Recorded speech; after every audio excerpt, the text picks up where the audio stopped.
नमस्कार। अमनौर सहित सभी आप दर्शकों को 15 अगस्त स्वतंत्रता दिवस की हार्दिक शुभकामनाएं, बधाई है। आप सभी उल्लासपूर्वक पर्व को मनाएं और हम लोग हमेशा आपके सुख दुख में साथ रहने का काम करेंगे। आपका कृष्ण कुमार मंटू, विधायक अमनौर।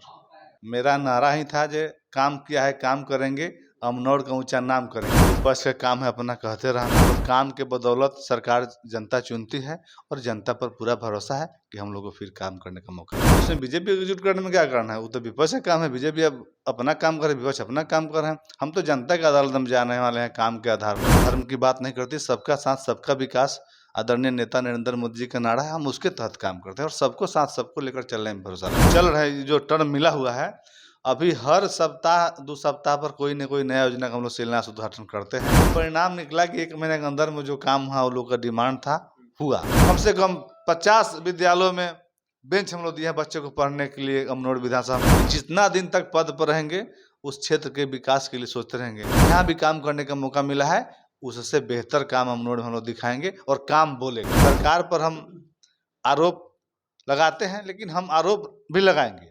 सुधार की और जरूरत है, सुधार की तो कमी है। सरकार उसको अपग्रेड कर देती है, मध्य विद्यालय हाई स्कूल, उस तरह के संसाधन उसमें उपलब्ध नहीं हो पाते। नमस्कार, मैं प्रिंस कुशवाहा, बिहार टॉक देख रहे हैं। देखिए, अमनौर से विधायक हैं मंटू सिंह पटेल हमारे साथ है। देखिए, विपक्ष की जो भी पार्टियां हैं एकजुट हो रही है और ऐसे में भाजपा 2024 के लिए कमर कसी है। नए जो संगठन है उसका विस्तार हो चुका है। क्या कुछ लग रहा है, जिस तरह से समीकरण बिहार का बना हुआ है, विपक्ष कह रही है कि 2024 से पूरे तरीके से सुपारा साफ हो जाएगा, मोदी जी अब दोबारा नहीं आएंगे? देखिए, विपक्ष का काम है अपना कहते रहना, हम लोग का काम है काम करते रहना और काम के बदौलत सरकार जनता चुनती है और जनता पर पूरा भरोसा है कि हम लोग को फिर काम करने का मौका मिलेगा। क्या लग रहा है, जिस तरह से बिहार का समीकरण है, जाति का समीकरण 2024 में, क्या लग रहा है विपक्ष एकजुट जिस तरह से हो रही है, बीजेपी इसमें कुछ कर पाएगी क्या?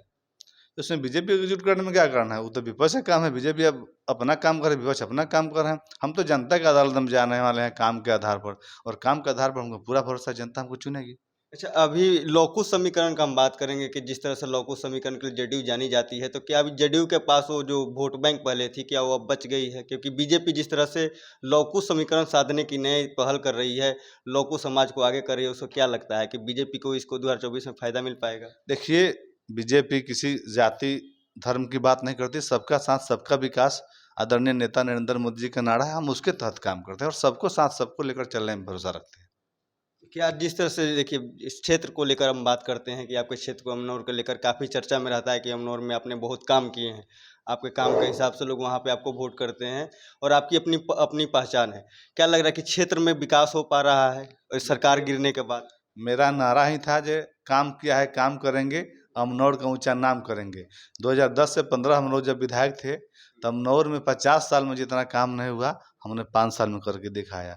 और इस सरकार में भी हम लोग जो अभी चल रहे, जो टर्म मिला हुआ है, अभी हर सप्ताह 2 सप्ताह पर कोई न कोई नया योजना का हम लोग शिलान्यास उद्घाटन करते हैं और हम ओपनली बोलते हैं। एक गांव में हम लोग गए थे, हसनपुरा, कटाव हो रहा था, पूरा 4-5 लोग जुटे हुए थे। सब लोग बहुत सारी बातें सुनाए हमको। अंतिम हमसे लोग बोले कि अच्छा विधायक जी आप बोलिए, आपको इस पर क्या बोलना है? हम बोले हम कुछ नहीं बोलना है, मेरा काम बोलेगा। क्या 2024 में आपका फायदा मिलेगा? काम बोलेगा कि परिणाम निकला कि 1 महीने के अंदर में जो काम हुआ, वो लोग का डिमांड था, हुआ।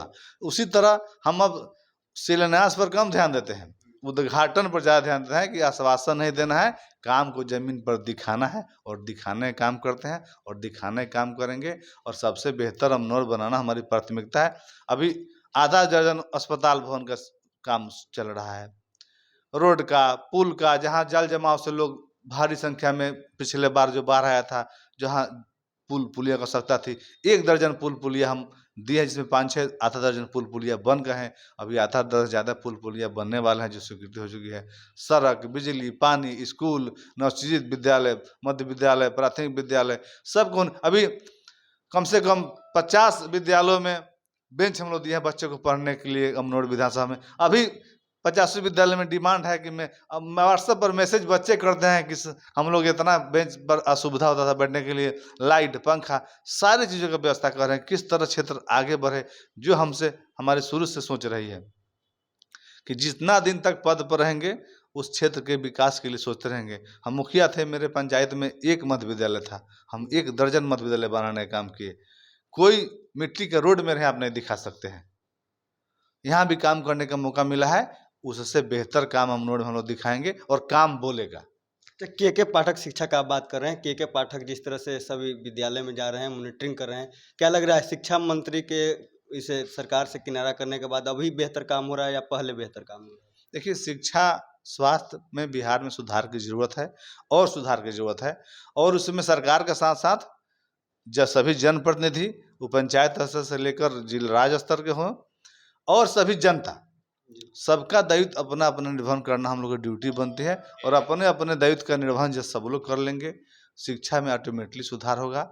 सरकार पर हम आरोप लगाते हैं, लेकिन हम आरोप भी लगाएंगे, सुधार की और ज़रूरत है।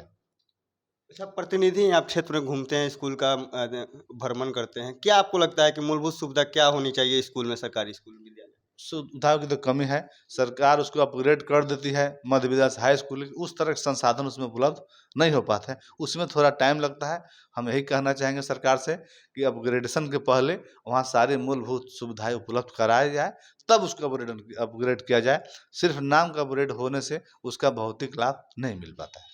तो अस्पतालों की क्या स्थिति है अभी बिहार में? तेजस्वी यादव दावा करते हैं कि जिस तरह से हम स्वास्थ्य विभाग को ठीक कर दिए हैं, अब लोगों को बेहतर सुविधा मिल रही है, आपको क्या लगता है? नहीं, पूरा बेहतर नहीं है, और बेहतर करने की जरूरत है। हम लोग उसके लिए मांग करते हैं और बेहतर करें, और सकारात्मक विपक्ष की भूमिका हम लोग हमेशा निभाते रहें, हमेशा निभाते रहेंगे। और जो भी सुझाव सलाह होगा, अच्छा करेंगे तो अच्छा भी बोलेंगे, बुरा करेंगे तो बुरा भी बोलेंगे। पटेल छात्रावास को लेकर आप जो जिस तरह से मुहिम छेड़े हैं, उसको क्या कुछ है पूरा? देखिए, पटेल छात्रावास निर्माण ट्रस्ट मेरा व्यक्तिगत संगठन नहीं है, सामाजिक संगठन है। समाज के लोगों ने हमको उसमें कार्य करने की दायित्व दिया है, जिम्मेदारी दिया है, तो उस दायित्व का हम निर्वहन करते हैं।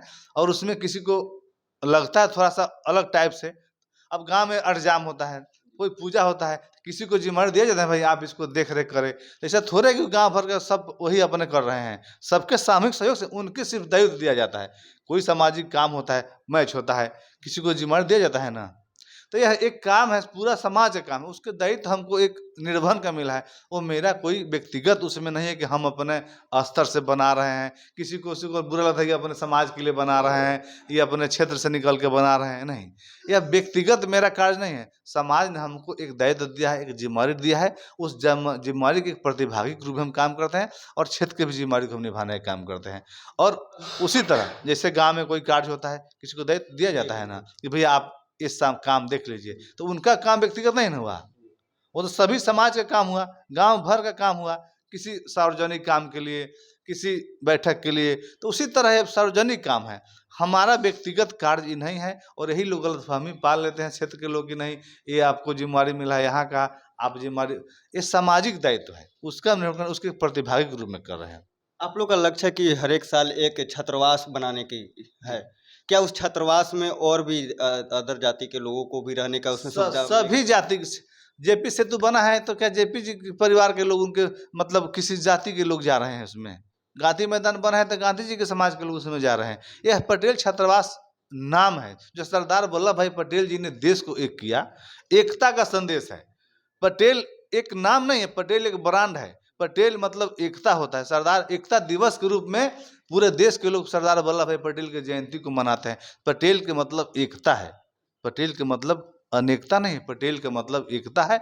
और उन्हीं के नाम पर पटेल छात्रावास निर्माण ट्रस्ट का निर्माण हुआ है, और उसी के नाम पर सरदार वल्लभ भाई पटेल छात्रावास हर जिले में बना है। और जो भी पटेल जी के विचारधारा को मानने वाले लोग हैं, उनको जानने वाले लोग हैं, उनको मानने वाले लोग हैं, उनका सबका वही मान सम्मान है, सब वही स्थान है, इसमें कहीं कोई दो मत नहीं मानना चाहिए। अच्छा, इस छात्रावास में किस कैटेगरी को फुलफिल करने वाले बच्चे इसमें आ सकते हैं, जो रह भी सकते हैं? में विद्यालय, महाविद्यालय, विश्वविद्यालय में पढ़ते हैं, उनका वहाँ एडमिशन है, कॉलेज का उनके पास एडमिशन होगा, वो रहेंगे। तो कोई विचारधारा है, गांधी जी की विचारधारा को मानते हैं, जयप्रकाश जी की विचारधारा को मानते हैं, अम्बेडकर जी की विचारधारा को मानते हैं, कर्पूर जी की, दीनदयाल उपाध्याय जी की विचारधारा को मानते हैं, श्याम प्रसाद मुखर्जी उपाध्याय जी की विचारधारा को मानते हैं, वैसे ही पटेल जी की विचारधारा है। इस विचारधारा को मानने वाले जो भी लोग हैं, उन सबका इसमें स्वागत है, और सबका सहयोग मिल रहा है। सब समाज के लोग इसमें सहयोग करते हैं बनाने में और रहने में, संचालन में, सबका साथ लेकर चलना इसमें है। तो आप देख रहे थे कि अमनौर से विधायक है मंटू सिंह पटेल, जिन्होंने अपनी बात को रखा, कहा पटेल छात्रावास के बारे में कि इसमें हर एक जाति के बच्चे रह सकते हैं। साथ में 2024 में जो सरगर्मी बढ़ने वाली है लौकुश समीकरण को लेकर भाजपा काफी अपने जो कार्यकर्ता है हो या पदाधिकारी है उनको लेकर अब गोटी सेट करने में लगी है। इस पे भी हमने इनसे बात किया। बहरहाल इस खबर में इतना ही। इसी तरह तमाम खबरों के लिए हमारे साथ बने रहे। आप बिहार टॉक देख रहे हैं। ऐसे ही खबरों के लिए जुड़े रहे बिहार टॉक से। यूट्यूब पर लाइक और सब्सक्राइब करें, बेल आइकन जरूर दबाएं। फेसबुक, ट्विटर और इंस्टा पर फॉलो करें। धन्यवाद।